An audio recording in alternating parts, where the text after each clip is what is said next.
Hello दोस्तों, ये हमारे पास में एक रोटेशन मोशन की अच्छी प्रॉब्लम आई है। समझे प्रॉब्लम क्या है, और इसमें दो तीन इंपॉर्टेंट चीज़ें हैं जो सॉल्यूशन में मैं आपको समझाऊंगा। क्वेश्चन कहता है metre stick is held vertically. हमारे पास में एक मीटर स्केल है, उसको हमने वर्टिकली रखा जैसा फिगर में शो किया हुआ है, with one end on the floor, एक एंड उसका फ्लोर पर है, end is then allowed to fall. अब हमने उसको गिरने दिया। गिरने का तरीका क्या है? If the end touching the floor is not allowed to slip. इसका मतलब समझे कि जो एंड हमारा फ्लोर को टच किए हुए था, ये वाला एंड जिसको मैं ए मान करके चल रहा हूं, ये वाला एंड बी, तो जब ये स्केल गिरेगा तो ये जो ए एंड है ये स्लिप नहीं होना चाहिए।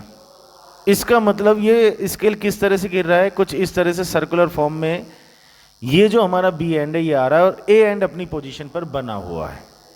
ये एक बहुत इंपॉर्टेंट इंफॉर्मेशन है। If the end touching the floor is not allowed to slip, the other end will hit the ground with a velocity. तो जो दूसरा एंड है बी, वो ग्राउंड को कितनी वेलोसिटी से हिट करेगा, कितनी रफ्तार से वो टकराएगा, वो हमें कैलकुलेट करना है। मैंने भी इसका एक फिगर ड्रॉ किया हुआ है। अभी मैं इसकी लेंथ को एल मान करके चल रहा हूँ, तो ए अपनी जगह पर है, स्केल को छोड़ा तो बी ऐसे सर्कुलर पाथ में मोशन करता हुआ और ग्राउंड से यहाँ पर उसने हिट किया, मान लो वी स्पीड से वो टकराया और हमको वी कैलकुलेट करना है। ठीक, पहला सोचने वाला पॉइंट ये है कि इस क्वेश्चन में हम क्या कॉन्सेप्ट लगाएं और क्यों लगाएं।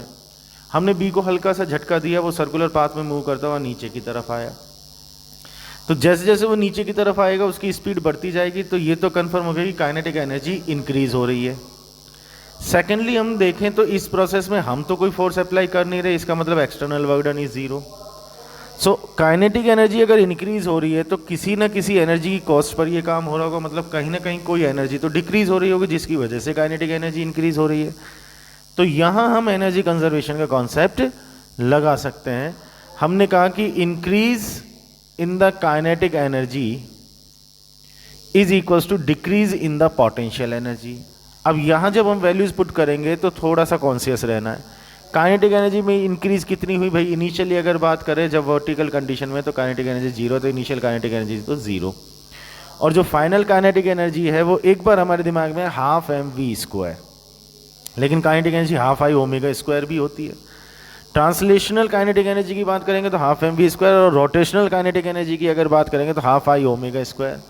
यहाँ अगर हम देखें तो हमारा जो स्केल है ये रोटेशनल मोशन हो रहा है क्या, एक पर्टिकुलर एक्सिस के अबाउट, और मेरे हिसाब से वो जो एक्सिस पास हो रहा है वो ए पॉइंट से ऐसे पास हो रहा है और स्क्रीन के परपेंडिकुलर हमारी तरफ आ रहा है। तो ये रोटेशन मोशन का केस है, इसलिए यहाँ पर काइनेटिक एनर्जी हमको हाफ आई ओमेगा स्क्वायर लिखनी है। पहला इंपॉर्टेंट पॉइंट ये जहाँ पर गड़बड़ होती है, हमको संभालना है इस चीज़ को। तो kinetic energy half I omega square. दूसरा important point, that is equals to decrease in the potential energy. अब पोटेंशियल एनर्जी में चेंज कितना या पोटेंशियल एनर्जी कितनी डिक्रीज हुई? हमने कहा एम जी एच। एच क्या है? Decrease in the potential energy को समझो। पहली बात तो ये कि बेटा ये जो एम जी एच में एच लिया जाता है, ये हम हाइट लेते हैं, सब लोग जानते हैं। ये जो हाइट ली जाती है ये सेंटर ऑफ ग्रेविटी की हाइट ली जाती है। इस बात का विशेष तौर पर ध्यान रखना है कि सेंटर ऑफ ग्रेविटी की हाइट होगी ये जो हम हाइट लेते हैं। ठीक है, अब हाइट हम कहाँ से लेते हैं? कोई एक रेफरेंस लेते हैं, मान लो हमने इस ग्राउंड को ही हमारा रेफरेंस बना दिया, तो सेंटर ऑफ ग्रेविटी यहाँ पर होगा, तो जो हम हाइट लेंगे वो ये वाली लेंगे। Got my point? तो h की वैल्यू क्या लेनी है? L/2 लेनी है, ये लिखा हुआ। अब जब वर्टिकल पोजीशन में है तो उसकी पोटेंशियल एनर्जी mgh, h मतलब L/2, और जब ये स्केल आकर के यहाँ पर टकराएगा तो सेंटर ऑफ ग्रेविटी खुद ग्राउंड पर आ गया, तो h की वैल्यू जीरो हो गई, तो पोटेंशियल एनर्जी कितना डिक्रीज हुई? mgh, इसलिए हमने mgh लिखा। तो increase in the kinetic energy is half I omega square, decrease in the potential energy is mgL/2। अब इसको सॉल्व करना है। आई कितना होगा? आई कितना होगा? मोमेंट ऑफ इनर्शिया है आई, जानते हैं हम इस बात को। मोमेंट ऑफ इनर्शिया कौन से एक्सिस के अबाउट? ये मोमेंट ऑफ इनर्शिया उस एक्सिस के अबाउट जिसके अबाउट रोटेशन हो रहा है। रोटेशन हो रहा है ए से, ये जो एक्सिस पास हो रहा है वर्टिकली, ये हो गया रोड के एक एंड से पास होने वाला एक्सिस, छड़ के एक सिरे से गुजरने वाला अक्ष, और उसके बाद मोमेंट ऑफ इनर्शिया ml²/3। यहाँ पर भी कुछ लोग गड़बड़ कर सकते हैं, ml²/12 नहीं आएगा, ml²/3 आएगा, क्योंकि एक्सिस ए से पास होने वाला है जिसके अबाउट रोटेशन हो रहा है, तो ml²/3। ओमेगा को हमने क्या लिखा, v/L, कहाँ से, क्योंकि v = ओमेगा r। अब यहाँ पर v = ओमेगा, ये जो हमारा बी पॉइंट है ये इस सर्कुलर पाथ में घूम रहा है और इस सर्कुलर पाथ का सेंटर है ए, इसका मतलब इसका रेडियस कितना हो गया, l। तो हमने r की जगह लिखा l, तो हमको यहाँ से ओमेगा मिला v/L, इसलिए हमने ओमेगा को v/L लिखा, तो v²/L² बन गया = mg/L/2। बस इसको सॉल्व किया, सॉल्व करने के बाद में v = √3gl वैल्यूज़ पुट करेंगे, हमारा आंसर तैयार, 5.4 अप्रॉक्सीमेट मीटर पर सेकेंड हमारा आंसर आएगा।